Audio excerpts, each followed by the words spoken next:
Welcome once again to another episode of our Discovery series on CHANTE AFRIQUE. If you had followed the program in the first episode, which is hereby continued, you would have seen our kaleidoscopic traverse of the magnificent Badagry location, town, beaches, and now one of the less savory but no less historically relevant museums that lay emphasis and testimony to the horrendous slave trade that took place for over 400 years in Badagry. We are at CHANTE Williams Abbas Barakoon, one of the influential middlemen in Badagry, who actually and actively participated and profited from the ignoble slave trade in human merchandise.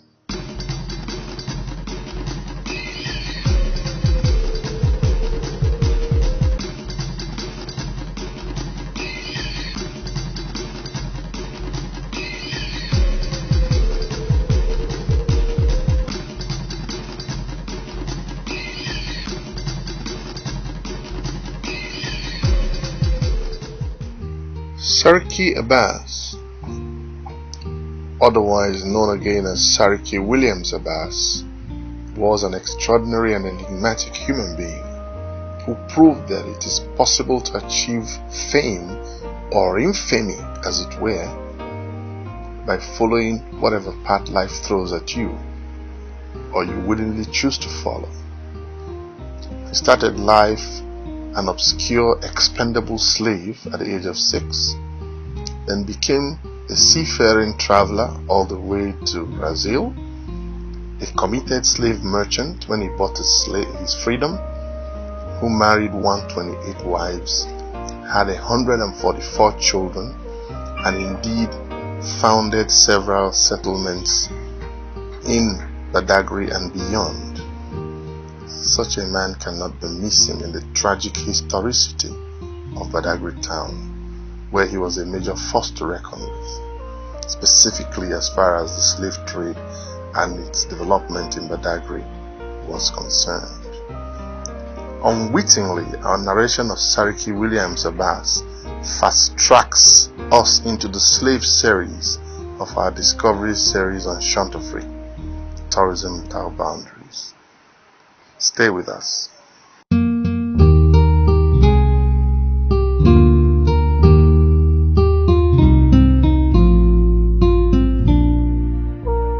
Now, talking about Chief CHANTE Williams Abbas, he was what is known as a middleman in the slave trade era. So this is the first slave cell. Where we are standing, they call this place inspection room. All the 40 rooms in this compound were like this, a small room and the inner there where they kept 40, we are still going there. So this is when the European comes, someone will go in after the 40 slave, they'll bring him as outstanding. The European will open the eyesight of child identification, heal the slave into man, turn the slave around. What do they want? They want a free slave because he or she is going to work where they're taking them to. So this is where the child are. And this is a real picture of the man that owned this compound. I told that this man had education. We made a photocopy of his handwriting. When he sold a piece of land to some quarters, they reduced to 16 pounds in the year 12 to 1916. And this is the chief himself and the Brazilians that they're doing the trade together. And most of the slaves that were taken from this country were taken to Brazil. And majority of them were Yorubas. That's why we have a kind of similarity of the culture of the Brazilians, diaspora, and the Yorubas here. Like in Brazil, they worship Shango, they call it Sango. Yalakara, they call it Yalakara. You can see the similarity. It's true that most of them were Yorubas. Then in the year 1895, this man, he became the political head of this kingdom. These are the council of members. These were the council of members that were ruling. You can see them. And this really umbrella that the slave guys here was carrying on the head of the ship here go for 40 human beings. The European will give you this umbrella, you feed them 40 slave for this one. I want you to feel the weight of this one. Can you lift it? I think it should be about 20 to 25 kilo weight. And the slave had to carry this on the head of the ship. And if the umbrella should drop from the end of the slave, they will be headed instantly. So the question is, do you think this is what 40 slaves are? Negative, not worth even the finger of a slave. That to tell you the kind of leaders Africa have been breeding right from the cradle of Africa. How could they achieve such a human being with this umbrella? Yeah, we call this one ankle shackle. They use this to join two slaves together. They put this at the ankle of the first slave, or they want to show experiment on your ankle. Okay. Then the ankle of the second slave, though this is not the original padlock, and then we lock it with this. Why join two of them together? So one can run. Yes. They have to wear this as far as they were outside, and the next day they're still gonna put it on. And most of the time used to eat up their ankle. Of course. There'll be sore around their ankle. Who care? Because they were slaves, they've been maltreated.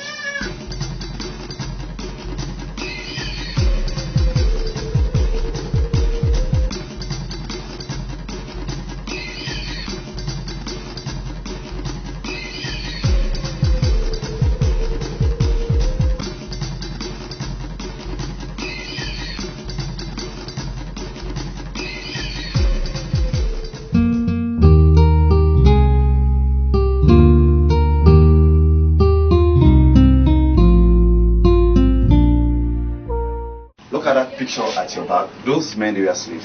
If you notice the one in the middle, there's a chain being tied around the waist. You can see. Yes. Yeah, we call it waist chain.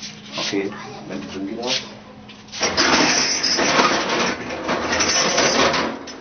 We don't know the age of this chain that I'm holding, so you can see that it's wearing out very gradually. So this is a waist chain for one slave. They put it around the waist of a stubborn slave, so to come in and so that it will not be so aggressive, fighting on that slave or those who are not buying. Yeah. Before we go in, let me quickly show you this. Look at this item number 7. We call it iron drilling bit. This thing have two functions. Okay, they put this into fire. Once it turns red, what's that name? Theodos. What is that name again? Theodos. If I'm your slave, my name is Theodos. They put this into fire. Once it turns red, they now used to write Theodos on my chest or on my back. Sometimes they might abbreviate it. Okay, just to show that they want me as a slave. We call it brandy. Because the slave, because the slave that they kept here were owned by different bona fide identification. You just have to brand your slaves. Then the second function of this iron, there's some slave we call runaway slave. Today you run, tomorrow you run. The slave said they should bring the slave, and they'll bring one of his leg out, and they put this iron drilling bit. Okay, let me use this as an example. Let's assume this is the iron drilling bit. They put it around here, and they will drill it down. Okay, so one is they will not force the level, and there will be tears here. Or look at this cutlass. We don't know the age of this cutlass. This is a cutlass used where working on the plantation here or on the farm. They put the legs on top of a log, and they will chop up one of the toe of the slave so that he will not be able to escape. To run again. If you are what the thing called the root back similar thing to the guy in the movie. Then later, when we get to the second slave cell, I tell you how they used to kill the slave. A white man will say lynch. How they used to lynch the slave with this. And these two iron used to be the back wheel of chariots, the ones how normally owned by this man called William Sabas. And this chain, small but mighty, were used on children. During the slave era, we are told that here in Badagry, while their parents busy working, they will join like 3, 5, 6, 7, 8, 10 children hand together, sat them down, so that they won't disturb their parents while working on the farm or on the plantation. And children will be given out as extra. If you buy more slaves, they give you as a dad, so that you come back and have your slaves here.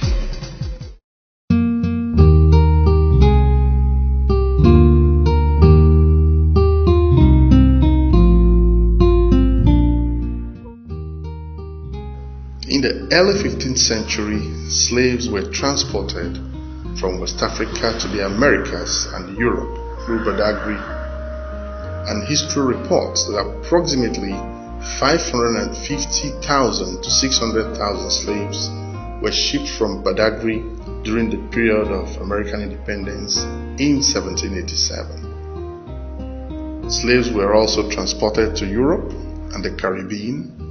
Arguably, the source of these slaves were West Africa, the nearby countries of Benin, Togo, Ghana, and of course the hinterland of Nigeria, as far in as Arochukwu in the eastern Nigeria, where the formidable Aro oracle was situated. Rather disconsolately for those who lost children, friends, and relations to the slave raiders, the trade became the major source of income for the European Americans in Badagry, thereby reinforcing their stranglehold in the community, as it were. It can therefore be said that Balzac was right when he said, and I quote, that behind every great wealth there is indeed a crime.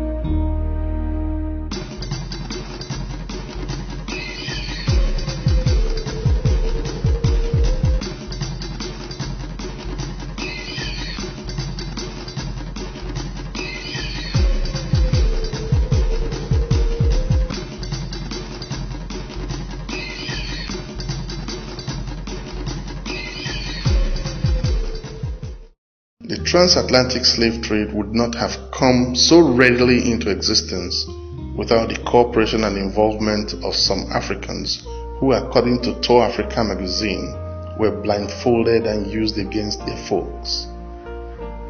Admittedly, slavery has been a culture practiced amongst Africans before the discovery of the West African coastline by the Europeans.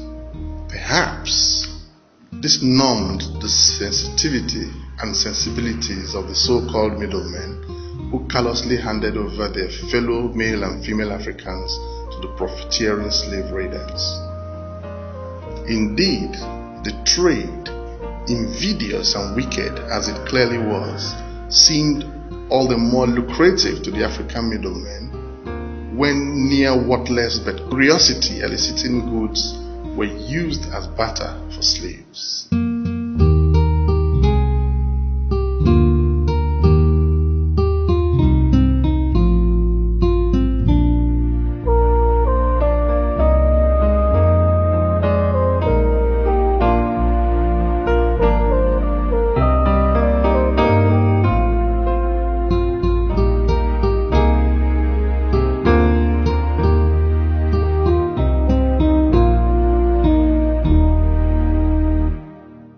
Tour Africa magazine stated correctly that the middlemen were so blindfolded that they couldn't see the evils of the trade till it became a dubious heritage acquired from several predecessors to successors. A veritable successive perpetuity in pure evil activity. What an enormity!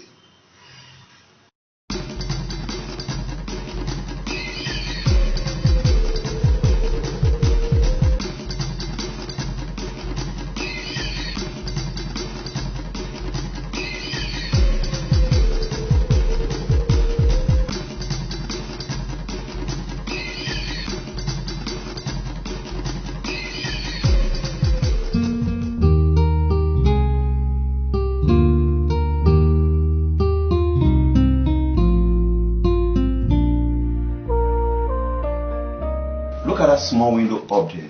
That's where ventilation comes in here. And they kept 40 slaves inside here. This is where the wee and poo-poo. Imagine the odor, imagine mosquito bite, and imagine how many slaves will have died there. That's why when people come around, I used to say that you guys are not here to catch fun, but just to feel what the people of the past have felt. Each of these plates go for 10 tens human being. And this is 10, 20, 30, 40, 50. It doesn't matter the size.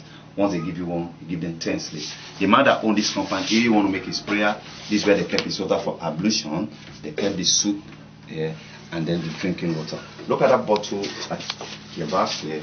This bottle is a bottle of 1873. If you look closely at the body, you see 1873 being customized on that bottle. That's 10 human beings standing. The European will give you this, give them 10 slaves. Those records, then called engine gramophone. In those days, they use them to whining. But we didn't know how many slaves they use in a chain for that. And this one was given to the man. We call it Badagry. It was given to him by the Brazilian, while the German gave him this. Sometimes ago, some German tourists were here. We tried to tell them they should translate what's been written on the. You can see that they say wherever they are taking the drinks, in the circle where they are taking the drink, there will be happiness around that circle. So that's the meaning. So let's see the second slide. Wow.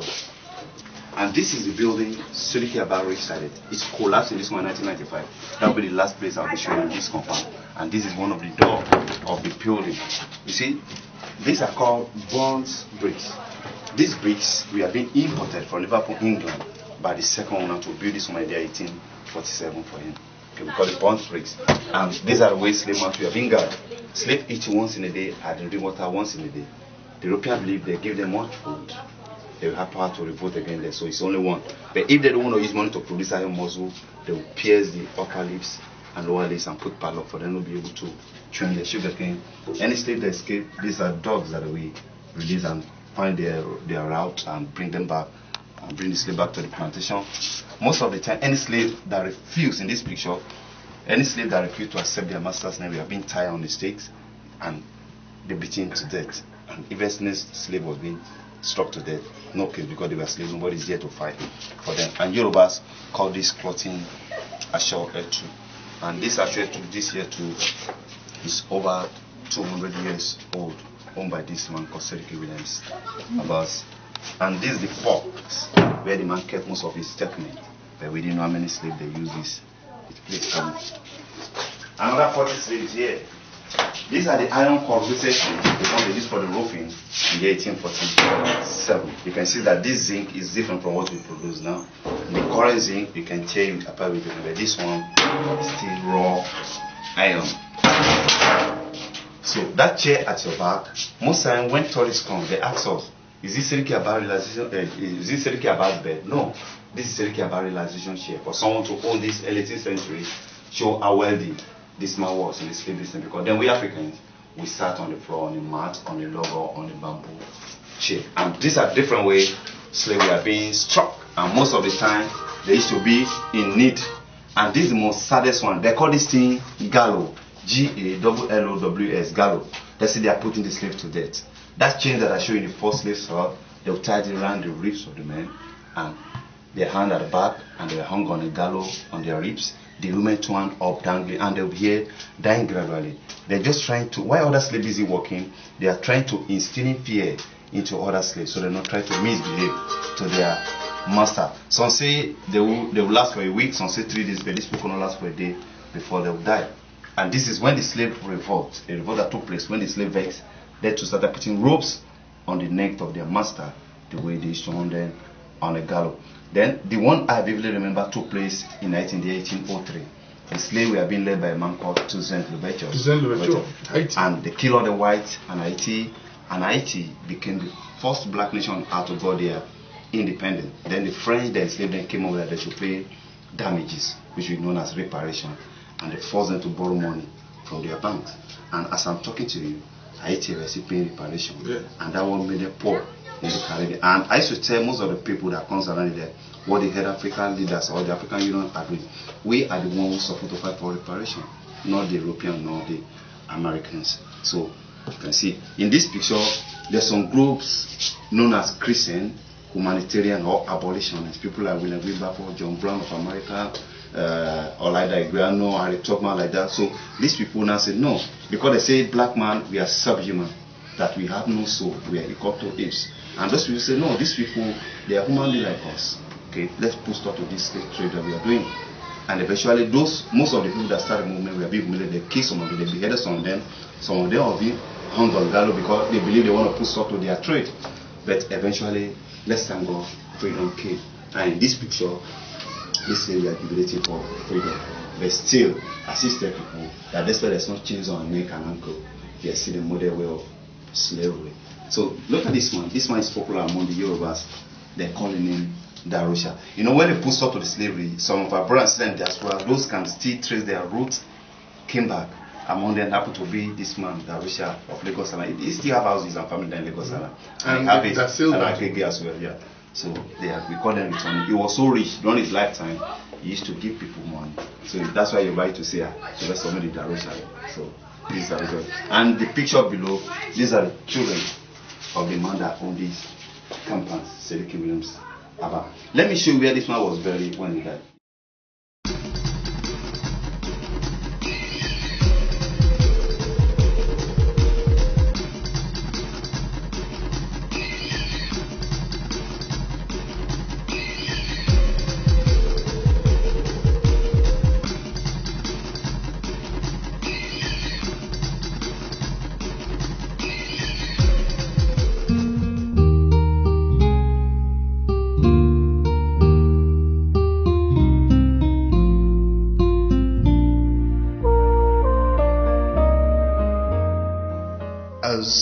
chronicled in several journals, historical write-ups on Wikipedia, Google, and even newspapers and magazines. Sariki Williams Abbas was actually enslaved as a child by a slave dealer known as Abbas of Dahomey. Dahomey is in present-day Benin Republic. Very little is known about the details of his capture, his family, or siblings. History records his real name as Famerileku, but as a slave, he automatically inherited his master's name, Abbas. When he was bought by a foreign slave dealer called Williams, he also assumed the name of Williams, as is consistent with slavery. Once a slave is bought or acquired, he automatically assumes his buyer's name.